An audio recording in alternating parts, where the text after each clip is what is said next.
2022 সনে বলেছিলাম যে আমাদের দক্ষিণে প্রোটেকশন বৃদ্ধি করা প্রয়োজন, এবং মিয়ানমার থেকে যখন আমাদের দেশে মর্টার শেল আসলো তখনও আমি বলেছি যে এই দক্ষিণে কিন্তু আমাদের প্রোটেকশন বৃদ্ধি করা প্রয়োজন। আপনারা রেকর্ড খুঁজলে পেয়ে যাবেন, যখনই কোনো সূর্যগ্রহণ হয়, সূর্যগ্রহণের 1 থেকে 1.5 মাস পূর্বে আমাদের দেশে সবসময় একটা রাজনৈতিক অস্থিরতা বিরাজ করে, এক ধরনের রক্তক্ষয়ী ঘটনা ঘটে যায়।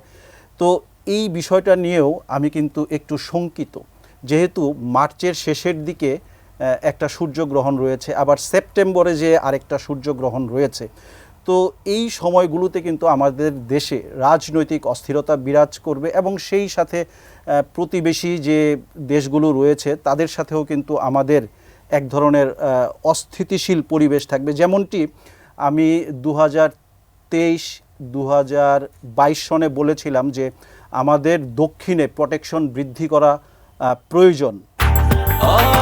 ব্রেকফাস্ট, টিফিন কিংবা স্ন্যাক টাইমে মজাদার আয়োজন মানে অল টাইম ব্রেড।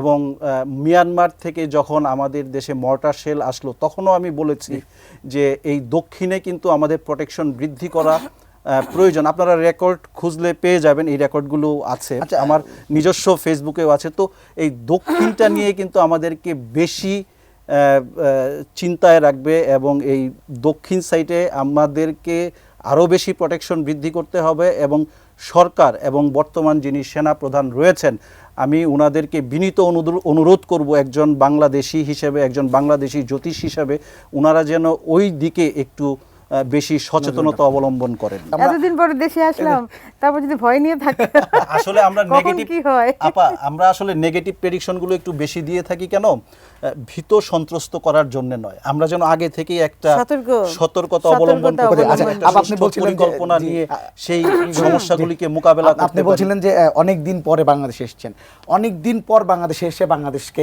কেমন লাগছে, নতুন বাংলাদেশ সবকিছু মিলে? অবশ্যই বাংলাদেশ আমার জন্মভূমি, আমার মাতৃভূমি, আমার দেশ। আমি যে পরিবর্তিত আমি এটা ঠিক বোঝাতে পারবো না সবাইকে, আমার ভিতরের ফিলিংসটা। যখন বাইরে থেকে আসি, প্লেনের চাকাটা যখন এয়ারপোর্টে লাগে, এই যে কি যেন একটা প্রশান্তি, কি কোথায় থেকে আসে আল্লাহ জানে, এত ভালো লাগে।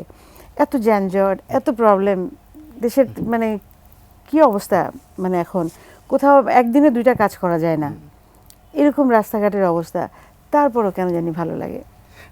যারা বিদেশে যায়, বিদেশে থাকে, তাদের আমরা হয়তো ফেসবুকে ছবি দেখি বা কথা বলি, সুন্দর সুন্দর ছবি দেখি, বাইরের জীবনযাপন কত সুন্দর, সেগুলো দেখে আমরা কিন্তু মনে করি যে অনেক ভালো আছে, অনেক আরামে আছে, হয়তো বাংলাদেশের কথা মনে পড়ে না বা বাংলাদেশের মন কাঁদে না।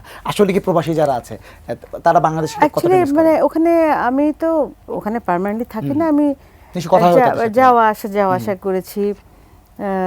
সো আমি দেখেছি যারা ধরেন 20-25 বছর, 30 বছর, 40 বছর যারা থাকে, তারা এসে বাংলাদেশে আর মানে অ্যাডজাস্ট করতে পারে না।